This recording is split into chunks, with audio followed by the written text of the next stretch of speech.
Mauê! Pessoa cheirosa que está me assistindo! Hoje nós vamos continuar com a sequência do primeiro vídeo de bases científicas e hoje a gente vai falar de no pool. Como vocês estão vendo, meu cabelo tá virado em frizz porque eu quis e gostei bastante do resultado. Ficou bem legal, né? Gostei, achei que ficou poderoso. Voltando às bases científicas, hoje a gente vai falar de no pool. Para você que ainda não entendeu qual que é a diferença e qual que é a lógica de low e no pool, tudo vai se basear. Se basear foi a melhor frase que eu soltei em vídeo até o momento. Tudo vai se basear em solubilidade. O que isso significa? Quando a gente fala de low pool, como eu disse, a gente vai suspender o uso dos sulfatos e petrolatos. Porque os petrolatos não podem ser dissolvidos pelos sulfatos que você vai aderir quando você faz o low pool. Lembra que eu disse que podem ser usados sulfatos leves, anfóteros em uma concentração maior, é isso que vai estar no seu shampoo de low pool. Entretanto, quando você pula para o no pool, você vai ver que, além disso, você vai cortar silicones insolúveis e você vai suspender o uso do shampoo. Você só vai usar outros métodos de lavagem, como co-wash ou água, mas você não vai usar o shampoo e você não vai usar silicones insolúveis. Por que isso acontece?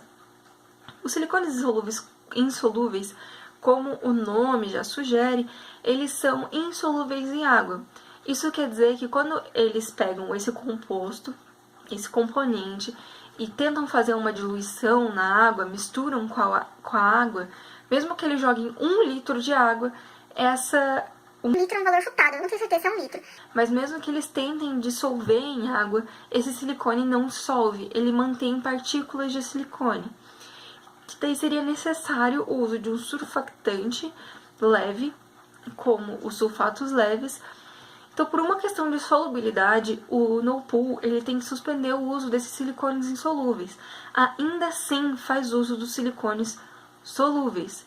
Porém, os silicones solúveis, se você ficar usando demais, sempre, tipo, todos os cremes que você usa tem uma carga muito grande de silicones solúveis, você tem que considerar que talvez em algum momento isso pode gerar acúmulo. Por que, Mariana? Por quê? Por quê? Eles não são solúveis? Acontece que a solubilidade em água desses componentes é testada e variável, entende? Por isso que quando você parar para olhar, você vai ver que às vezes tem um silicone solúvel em água and outro silicone solúvel em água and outro silicone solúvel em água. Isso quer dizer, ou barra. Isso quer dizer que para ter uma solubilidade ideal ou que o objetivo geral e ideal daquele composto seja alcançado, eles têm que estar os três em conjunto. Toda a solubilidade geral daquela fórmula vai depender de todos os compostos envolvidos, não só de um. Entende? Então é meio difícil você analisar a solubilidade por um só composto. Sim, esses silicones são ditos solúveis, são solúveis em água, mas é importante ressaltar que essa solubilidade é analisada pelo composto puro. Você pega aquele composto, joga na água e vê se ele é solúvel. E você tem lá qual que é a taxa de solubilidade dele, o que isso significa e tudo mais. Tem uns sites de química onde tem a descrição certinha de cada composto. Eu adoro esses sites para estudar, é ótimo. E daí vai ter tipo assim, um dos PEG 40 lá, sei lá, chutei um dos PEG. Tem o dimeticone, tem dimeticones que eles alteram para se tornar solúveis. E daí você vai achar lá e vai ter ponto de fusão, ponto de ebulição, qual que é a solubilidade, quantos ml de água ele é solúvel. Isso do composto cru, do composto sozinho. A solubilidade é alterada quando você mistura esse composto no creme.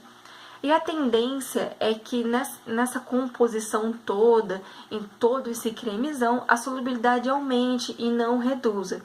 Só que não tem muito como você afirmar. Por isso que você tem que... Eu, na verdade, não tenho como afirmar. Por isso que você vai com o que os químicos e as marcas estão falando. Se eles estão falando que aquilo ali é um composto seguro, se eles estão falando que aquilo ali é um silicone solúvel em água e é para no pool, ok, vai ser solúvel em água. Eu gosto de olhar esse site porque esses sites no geral, eles não são de uma marca exclusiva. Eles são sites de compostos químicos que analisam compostos químicos. Então, se ele fala assim, esse composto tem solubilidade em água, eu já sei, bom, ótimo, esse composto tem solubilidade em água. Se eu aplicar no meu cabelo, vai ser muito bom.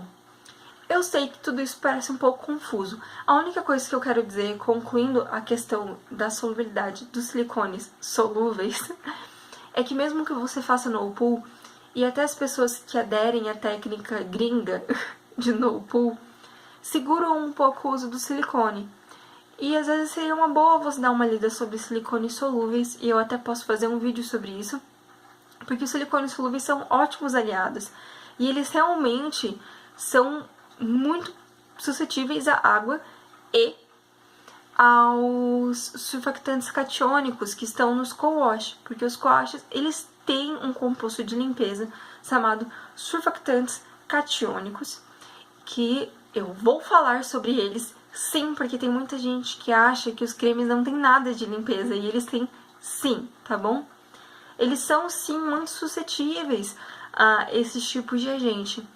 Só que tem pessoas que são mais suscetíveis a acúmulo. Daí a gente entra na parte do que o silicone faz no seu cabelo. O silicone, ele vai se ligar às regiões do seu cabelo que estão afetadinhas, que estão detoladinhas. Por exemplo, tem uma mecha aqui, eu acho que é essa aqui. Vocês vão ver, ela tá refletindo a luz e tal, ela parece uma mecha muito saudável.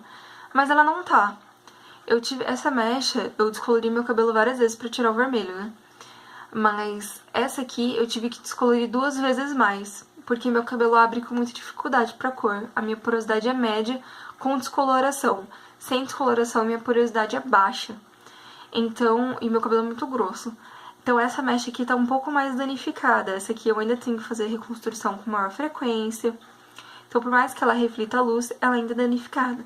Se eu passar um silicone aqui, o silicone vai se fixar às regiões mais lesionadas para garantir que eu consiga pentear essa mecha com mais facilidade, para garantir que ela não fique áspera, que ela fique mais macia ao toque. Os silicones, tanto solúveis quanto insolúveis, vão agir mais ou menos da mesma maneira. Cada silicone vai ter uma característica um pouco diferente. Tem alguns que são resistentes ao calor, e assim vão fornecer proteção térmica. Tem alguns que são resistentes a UV, raios UV, assim, eles fornecem proteção solar. Então, os silicones têm várias características. A questão é que a maioria deles vão se ligar às regiões lesadas do fio. E daí você pensa, fios com porosidade alta vão ter várias regiões lesadas. Logo, vão ter uma tendência um pouco maior de acúmulo desse silicone solúvel. Se você não faz uma higienização adequada do seu cabelo, se você não faz um co-wash bem feito, você tem uma tendência a acúmulo, que vai gerar peso no seu cabelo, perda de definição e uma sensação meio de encebado. E na verdade o seu cabelo só está acumulando componentes que são solúveis, porque talvez a higienização que você está fazendo, a higienização não é suficiente em comparação à quantidade de silicones que você usa. E isso é muito delicado quando a gente fala de cabelos cacheados no geral, cacheados e crespos, que são cabelos que têm uma tendência maior à porosidade do que o cabelo ondulado. Então, se você é cacheada ou crespa, é bom que você dê uma controladinha só nos silicones solúveis que você usa e que você faça um co-wash bem feito no seu cabelo, para você garantir que você não tenha acúmulo. E de 15 em 15 dias faz um detox bem feito com argila ou uma esfoliação com café, porque daí você vai estar dando aquela atenção para o seu couro cabeludo e para as pontas do seu cabelo para evitar esse acúmulo. Porque, como eu disse, ele vai se ligar e vai ter maior afinidade com as regiões lesadas. Qual que é a região mais lesada do cabelo? Isso mesmo, as pontas. Como a gente sempre fala, eu adoro falar disso. E o meio ambiente? E o mundo lá fora? E o verde? E toda essa situação, como é que fica? Silicone insolúvel faz mal? Na verdade, gente, faz. Você tem que pensar que não é só você que está usando silicone insolúveis. Se na tua família tem 4 ou 5 pessoas que usam componentes, shampoos, condicionadores, whatever, com silicone insolúvel, na tua vizinha tem mais 4. No teu outro lado tem mais 3. E isso tudo vai se acumulando, porque não necessariamente o surfactante, o sulfato forte que você usa no seu shampoo vai romper todas as moléculas de silicone e tá tudo resolvido, água abaixo, com resolvido. E mesmo se fosse, a gente entra naquele problema citado no outro vídeo, que é como os sulfatos fortes interferem no nosso ecossistema. Então, mesmo que você não queira, a alternativa do no pool é uma alternativa um pouco mais ecológica do que a alternativa do low pool. Mariana, você tá falando que as pessoas que fazem low pool são monstros? Não, Florzinha, eu não estou falando isso. Fazer low ou no pool já é uma alternativa muito melhor do que você continuar usando os produtos normais. Isso com certeza. Mas, se você quer saber a minha opinião, e eu acredito que sim, o no pool é uma alternativa ecologicamente mais sustentável, por assim dizer. Ainda não é o melhor. Não é. Como uma pessoa que já fez o water only, que eu só usava chá e coisas naturais para lavar o meu cabelo, eu garanto que usar cremes e etc. não é o melhor para o meio ambiente, não é o melhor do ponto de vista de reciclagem, porém, é uma alternativa. E isso me lembra uma pergunta que fizeram no outro vídeo. Se, já que low e no pool é uma alternativa mais ecológica, veganos são obrigados a fazer? E aí, são obrigados a fazer? Não. Veganos não são obrigados a fazer nada, além de não comer carne, não comer derivados animais, não usar derivados animais e nem coisas testadas em animais. A parte ecológica e de redução de impacto ambiental é um pouco arbitrária. É melhor que você consiga fazer, mas é muito difícil. Tem vários veganos que eu tenho conhecimento que moram em chácaras, e isso é muito bom. E daí, quando você mora numa chácara, você tem mais controle do que você consome, do que você faz. Você consegue comer orgânico e tudo. Mas dizer que é obrigatório é muito difícil, porque não são todos que conseguem. E ainda tem muitas marcas veganas que fazem, por exemplo, shampoos sólidos, que tem lauril, o que pra mim é um pouco confuso. Mas também não dá pra julgar essas pessoas por não conhecer necessariamente os impactos que esse tipo de composto vão causar. Isso não é um comentário direcionado a quem me fez essa pergunta. A pessoa que fez essa pergunta é uma menina muito legal. O canal dela é muito bom. Vou deixar na descrição porque ela é muito legal. Mas as pessoas têm uma concepção meio errada do veganismo em pensar que todo mundo que é vegano tem uma noção muito ampla do mundo e entende tudo e sabe como tudo funciona. Isso é errado. Veganos são pessoas normais que só fizeram uma escolha diferente. E muitos veganos não sabem o que é no e low pool. Eles só vão escolhendo alternativas um pouco melhorzinhas. E nessas alternativas um pouco melhorzinhas, o lauril às vezes está aí. Um sulfato forte está aí. Um petrolato talvez esteja aí. E às vezes a pessoa nem sabe que isso é uma alternativa ruim para o meio ambiente. Então o que eu quero dizer é que não necessariamente porque é uma alternativa mais ecológica que você é obrigado a fazer. Que você é obrigado a fazer no pool, que você é obrigado a fazer water only, que... Não, calma. Um passo de cada vez. Você vai fazendo o que for possível pra você. Eu já acredito que isso é um passo muito grande.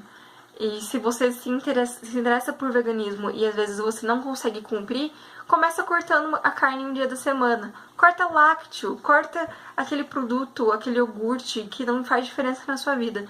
Começa rompendo uma coisa ou outra e você vai ver que você já vai fazer uma diferença. Então começa com pequenos passos, que logo você vai ver que as coisas vão ficando muito mais fáceis. E esse vídeo acabou se tornando eu dando uma lição. E falando sobre as coisas que eu acredito, desculpa. E não era o objetivo. Mas tudo bem. É isso, gente. Eu vou... Calma, não se preocupem. Pessoas me mandam mensagens, perguntando... e daí como que eu começo low pool? Como que eu começo low pool? Falarei de tudo isso em breve, mas eu sempre vou postar um vídeo por semana, porque eu não tenho tempo pra postar mais. Então eu falarei sobre isso em breve e explicarei vocês a entenderem esses rótulos, entenderem esses compostos um a um, para que vocês possam selecionar os melhores produtos para vocês e os produtos veganos mais maravilhosos que possam ter. Então não se preocupem, vamos com calma. que vocês têm que saber agora é que Low e No Poo são ótimas técnicas, tanto para os seus cabelos, tanto pro teu corpo, quanto pro meio ambiente. E que se você tá buscando algo que te deixe com o cabelo nutrido, o cabelo hidratado a longo prazo, e ainda assim, de quebra, te dê uma alternativa um pouco mais ecológica, com produtos veganos, com uma rotina um pouco mais natural, Low e No Poo são as melhores alternativas. E isso é o básico que você tem que saber. Em breve, postarei como que você começa com essas técnicas, como que você busca os melhores produtos, quais são as marcas que são seguras para nós que somos veganos, ou para você que tem interesse em marcas que não são testadas em animais, ou só para você que quer. E não se preocupem que a gente vai fazendo tudo com muita calma, uma semana após a outra, e dará tudo certo, e vai ser tudo lindo. Também explicarei sobre o cronograma, que me falaram, Mari, mas eu não sei montar um cronograma, o que eu faço? Eu não entendo. Calma, por enquanto vocês podem seguir o que eu postei, e eu vou explicar como você seleciona e identifica cada necessidade do seu cabelo mais pra frente, tá bom? E é isso.